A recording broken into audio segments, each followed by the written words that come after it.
First, joining me now to dig into the secret advice that Chris Bowen received just after the election, Environment Editor at the Australian, Graham Lloyd.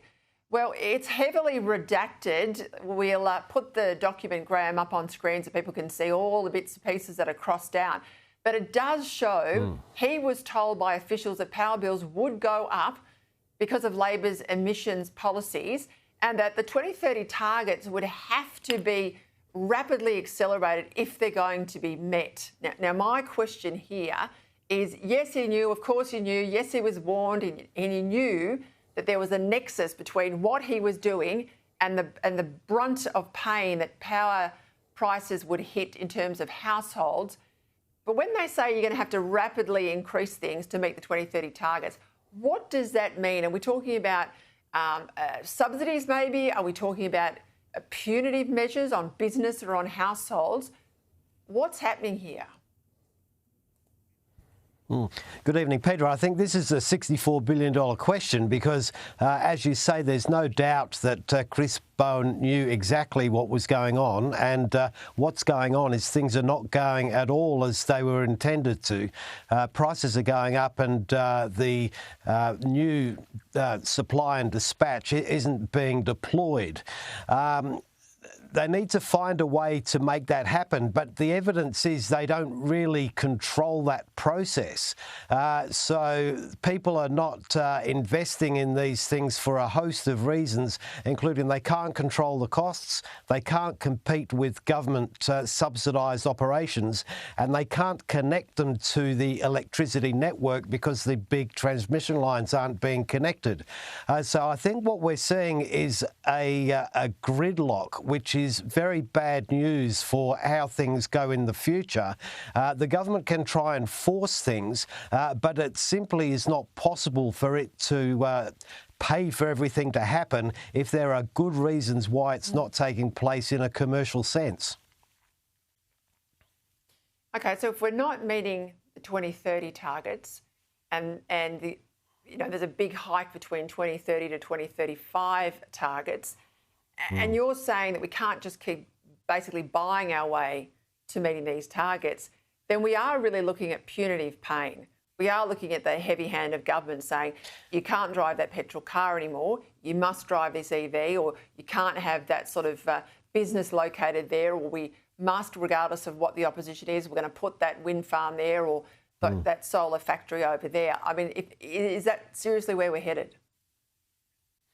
Well, I think the most serious thing is we can't afford to run out of electricity. So they need to find a way to solve that problem. And if they don't want to return to gas or coal, they want to go down this track, they're going to have to find a way to build the transmission lines and force wind generation and other things into the marketplace. We're already seeing the groundwork being laid for that with the EPBC reforms, where they will create special classes of projects that won't have to comply, and that is directly aimed at the renewable energy industry. So that's bad news for landholders who are going to be forced to give way to have these things put in place. Talk to me about Tomago, because at the start of the year the government was throwing big subsidies at Tomago to keep the lights on or to keep the business going. Basically, they've now brought forward discussions with their staff saying, look, even with the subsidies, we just don't think we're commercially viable. We are going to have a conversation about exiting the market. Now, you and I both know what these smelters are to our heavy industry in this country. And once you lose Atomico, I think the writing's on the wall for all the others in the same bracket. That's right, Peter. I think the writing has been on the wall for heavy industry from the beginning. There's always been the conversation that big emissions, trade-exposed industries are going to really struggle in a decarbonised world. And I think previously the thought was, well, you have to protect these industries and not subject them to the same rigours. But power prices has done the job. We're seeing Rio has said that there's no pathway forward for them to have affordable power to stay in business. And they're not governments, they're commercial operations that work on a global scale, and they will relocate production to places where it's possible to do so. Shareholders in Tomago have already written down their interest to zero, so effectively they've made the decision. The government says it will do everything to keep them here, but it's simply not possible to subsidise every industry to stay in business in a loss-making environment. The issue that needs to be sorted is the cost of power. Let me just jump in there, because you are making the point, and quite rightly, that they'll just go somewhere else. So the overall impact on global emissions will not change. In fact, if they go somewhere where the coal is dirtier, let's say, than Australia, or where they haven't got gas in the mix, the emissions could well increase. But Tomago, the work that Tomago does will happen somewhere else. That industrial product will be manufactured somewhere else. It just won't be here. So we won't get the tax revenues, we won't get the jobs, we won't get the export earnings, but the emissions will still be the same. And isn't this the problem? When the government says, you know, we believe in manufacturing in Australia, future made in Australia manufacturing, this whole policy is a sham. It certainly is, and we're seeing that the industrial processes will move increasingly to China. That is what has been happening, where they control the power prices and availability.